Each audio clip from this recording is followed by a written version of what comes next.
Muito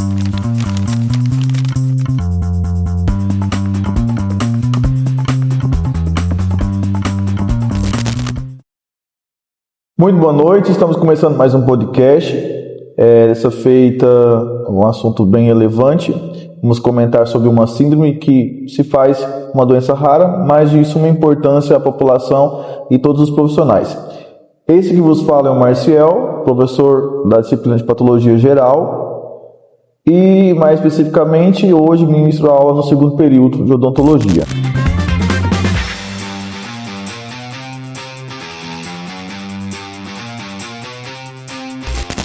E juntos estaremos compartilhando aí de um conhecimento muito importante e também as prevenções e as orientações que devemos passar à população de um modo geral.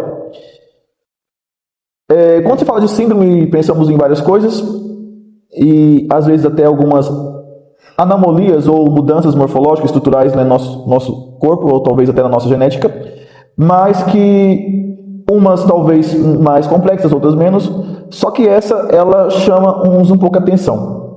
Síndrome de Sturge-Weber é uma síndrome já de algum tempo, já descoberta, só que poucas pessoas sabem, né, o que é. Eu gostaria que as meninas relatassem para nós quando surgiu, o que é essa síndrome, o que vem a ser, né, para que as pessoas entendam, né, e quem vai nos assistir no futuro, né, enfim, agora nesse momento, e possa melhor desenvolver ou compreensão, né? Diga para nós, por favor. Boa noite. Boa noite.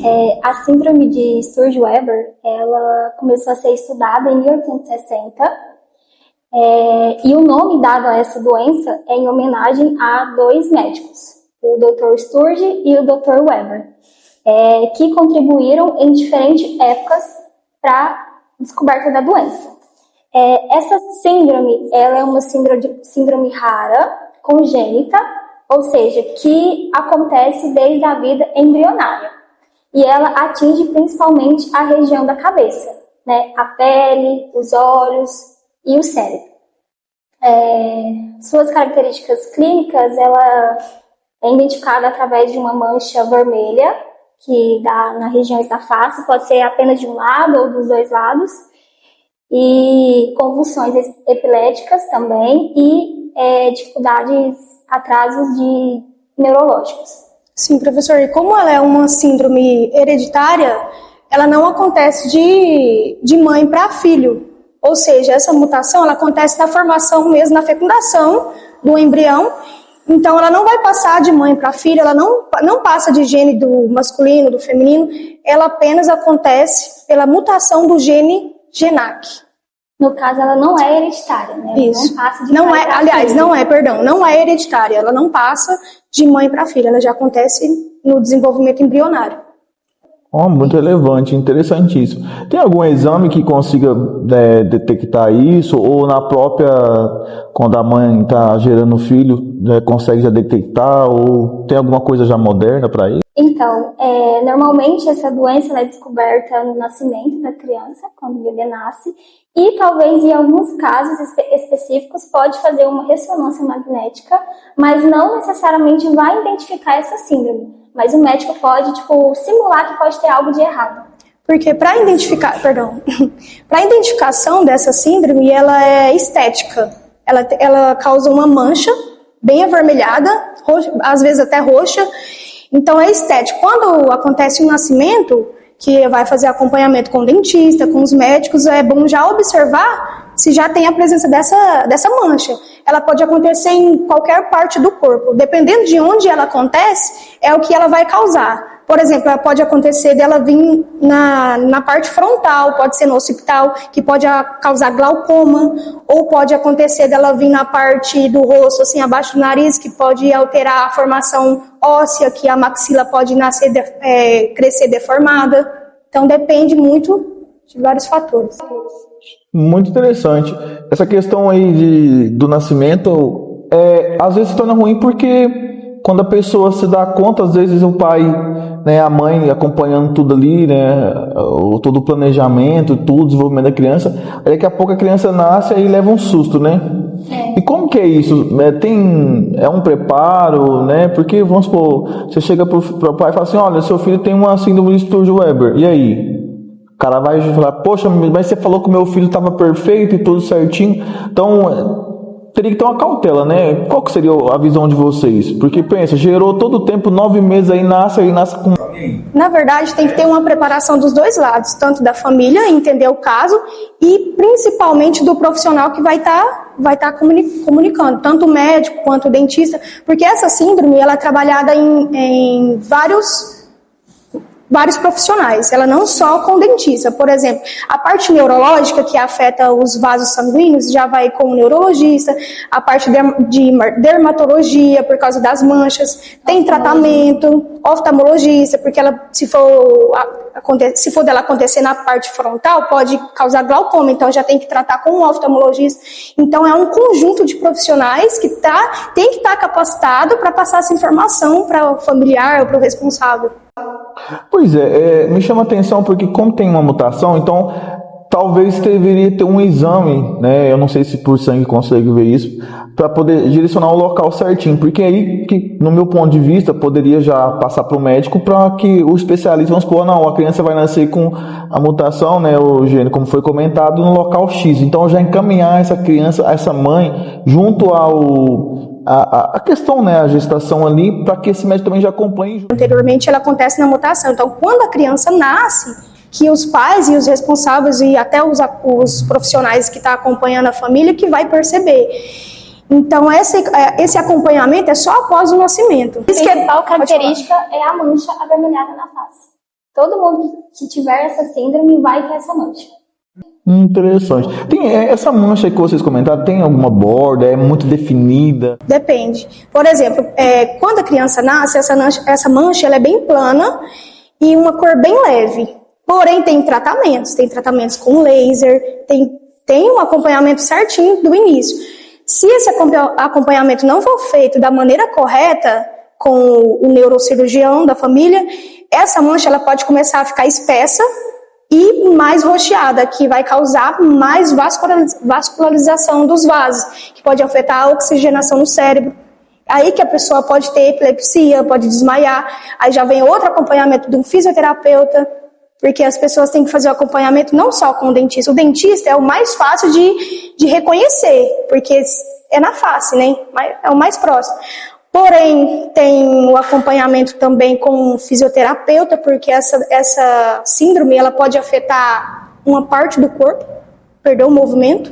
Nossa, então, assim, são vários profissionais que têm que ter muita cautela para passar essa informação. E ela é uma síndrome muito rara. Eu fiz algumas pesquisas sobre ela aqui no estado de Goiás e não tem nenhum caso confirmado dessa síndrome aqui. E no Brasil, ela acontece a cada 20 mil a 50 mil recém-nascidos. Ou seja, é uma Goiânia para nascer uma pessoa com a síndrome. A gente pergunta sobre a questão da morfologia, porque o que acontece? Às vezes, vamos supor, pega um recém-formado, a gente sabe das experiências, todos nós já passamos por isso ou vamos passar por um início de profissão, normal, tá? Todos nós. Quem está nos assistindo também, com certeza vai também passar por isso. Normal é uma coisa que é da vida, tá, gente? Deixando bem claro isso. Mas às vezes pega um profissional que às vezes ele não tem conhecimento sobre uma síndrome, né? Aí ele vai lá dar um diagnóstico talvez de uma mancha que não tem nada a ver com aquilo, né? É uma alerta, né? É bom conhecer por conta da questão de ter essa orientação. Muito bem colocado o que vocês falaram. E assim... não sei se chegaram a pegar algum relato, porque até como é muito raro, às vezes não sei se teve algum relato de algum pai ou mãe que passou por isso, né? Talvez um testemunho deles compartilhar como que foi o tratamento, né? Chegaram a pegar algum caso assim, que é bem difícil, né? Também, né? Um caso de um pai que passou por isso, né? Eu acho que assim, como no Goiás não teve nenhum caso, já é mais difícil ainda, né? E principalmente também na questão da conduta de talvez entrevistar esse cara, porque até é meio desconfortável, né? Mas legal, gostei do ponto de vista de vocês. Outra coisa, vocês conheciam essa síndrome já? Achei de suma importância a gente estudar sobre essa síndrome, porque ela é uma síndrome que atinge a região bucal, né? Então, pra gente que vai ser um futuro cirurgião dentista, é importante estudar essas síndromes raras que atingem a região bucal, né? Muito legal. Meninas, gostei demais, sim, muito bem apresentável, né? Tem tudo a ver com o curso de vocês por conta da relevância, né? Primeiro passo, a anamnese é feita por vocês. Digo sempre que é necessário sim ter o dentista lá no hospital. Falo isso toda vez, qualquer lugar que eu esteja. Por conta das prevenções. É difícil dar uma notícia para o pai que a criança está com essa questão, né? Com essa mutação de genes, mas a gente precisa estar preparado, né? Como profissionais da saúde, a gente não temos que passar as informações. Uma coisa que me chamou a atenção é sobre aqui os cuidados, né, do cirurgião dentista com esse requisito, né? Esse procedimento aí, essa síndrome, por exemplo, que a gente está comentando, qual que é o tratamento para ela? Assim, tem um tratamento mais eficiente? Ou, como vocês falaram, passa para o especialista e ele analisa o caso? É mais ou menos isso? Como que faria? Primeiro, professor, essa mancha ela não altera. Ela sempre, se a criança nascer com essa mancha na testa, por exemplo, ela não altera. Até na fase adulta, ela vai continuar com a mancha na testa. Aí que tenha um caso bem, assim, a gente tem que ter muita atenção, porque tem diversos tipos de exames. Um deles, que é o mais importante, é fazer o hemograma completo, para saber sobre as plaquetas, sobre a quantidade de glóbulos vermelhos e brancos que tem. É um conjunto de todos os profissionais. Não dá para o dentista avaliar sozinho.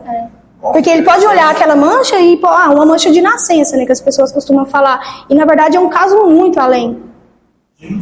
A primeira coisa que o dentista tem que fazer, e deve fazer, é acionar um acompanhamento com o neurologista, o principal, um oftalmologista, e fazer o acompanhamento conjunto.